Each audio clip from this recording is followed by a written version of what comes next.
There is a difference between honoring and adulation.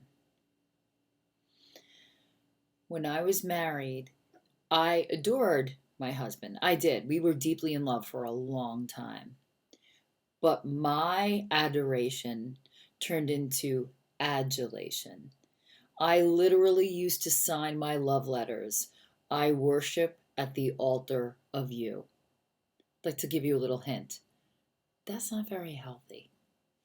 Welcome to Body of Truth. I am Rebecca Windsor. Body of Truth was born after years of suppressing my own intuition and inner voice.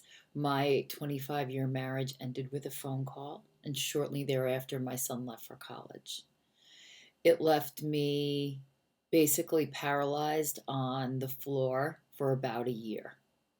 And so, as I slowly started to rebuild from this point of complete abject crisis, a couple of things happened, some on purpose, some just happened to happen. So, in that place of darkness, some call it the dark night of the soul, I was reduced to the point where I finally stopped thinking. I just didn't have any strength in me to do so. And in that silence, my inner voice and intuition finally had the place to start to speak to me. And I was so desperate, I finally was in a place to listen.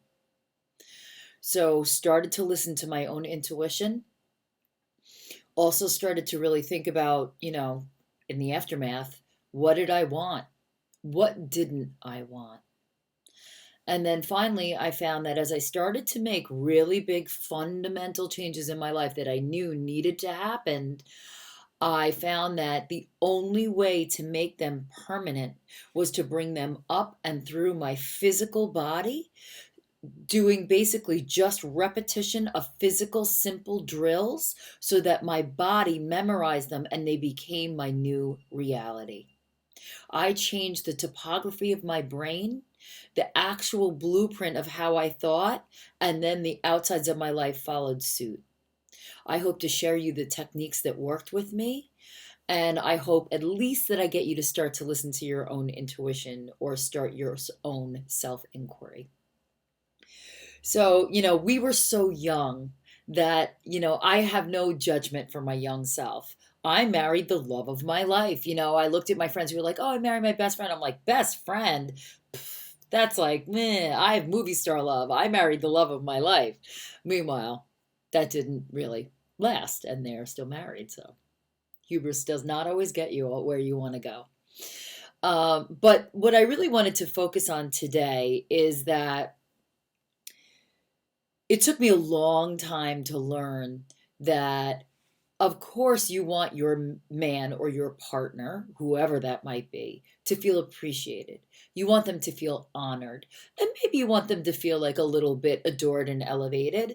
But I will tell you that when you are on your knees, and if you think that's an allusion to blowjobs, it absolutely is, both literally and figuratively, you cannot see eye to eye.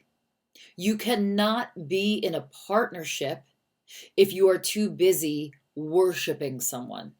And that's really where I was. And I'll tell you how this is not fair, even to the worshipee, right? So the worshiper, first of all, is negating their responsibility to stand up in the partnership, to push back when necessary, to balance when they need someone to lean on. You're already you've placed yourself so far below them. How can they possibly reach down and lean on you? You've basically made yourself, if not a victim, certainly subservient.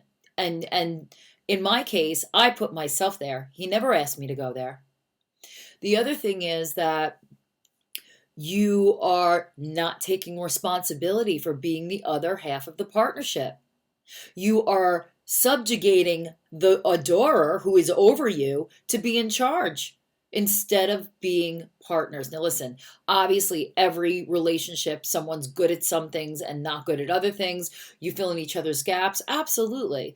But I made my ex be in charge all of the time.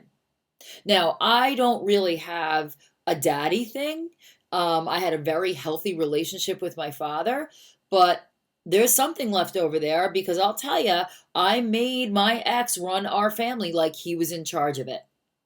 And I abdicated my own responsibility through just being the girlfriend and just being the adorer. And now I know, and now in my partnership, I also know very clearly this is mine, that's yours, and this is what we can do together. I offer that to you today just to make sure that you notice that distinction between honoring, absolutely honoring, and there's nothing wrong with, like, making someone feel good too. That is not the same as genuflecting on your knees. That's not fair to you or to them. And it's not healthy for the partnership, even in the short run, unless you're role playing, which maybe that could be fun. But other than that, I ask you to take a moment today and look at the roles that both you and your partner, if you're in one, play, and see if everyone is taking responsibility for their own actions and not necessarily putting something off on someone else. It was a very hard lesson for me to learn, but one that was so necessary moving forward because I remember vowing that I'll make mistakes, but I'm not going to make the same mistakes. And that was a huge learning curve for me. And it was very important for me to learn. So I hope you found this helpful. If you did, please subscribe. And, I upload these videos every day because I really hope that they are a contribution. And I will see you tomorrow. Thank you.